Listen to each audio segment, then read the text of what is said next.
Now, the gas fire was a back boiler, was removed by a qualified gas fitter.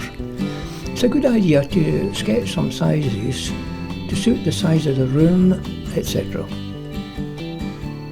And find some materials that suits the job. So here we are. Pillars are the first thing to do. Laminate and plywood, pin and glue. Fill the holes and then sand it smooth. So we'll need the end pieces. They're pinned and glued as well. Fixed to the mantle. Get this idea of it. Right, the mantle is bought from IKEA. Inserts have to go and use my trusty old saw. Cut to size. I'll just cope with the egg boxes. Drill and countersink screw holes. Fit the screws.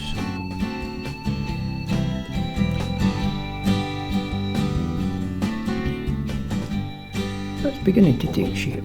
Now we have to trim the skirting board first of all and fit the thing securely to the wall and check for level.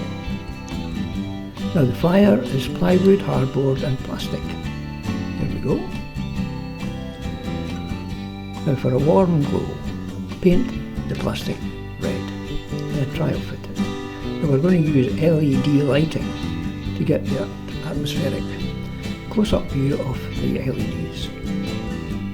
That's it fitted. Ta-da!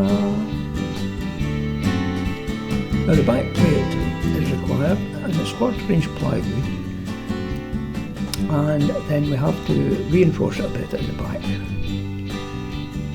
and fit the beading. Now we need a template for the masking. The masking is fitted and the mirror fitted. You'll get the idea shortly. A change of colour, unfortunately. Now we switch on and then we can check to see how the lights look, colour changing. That's all folks. Thanks for watching.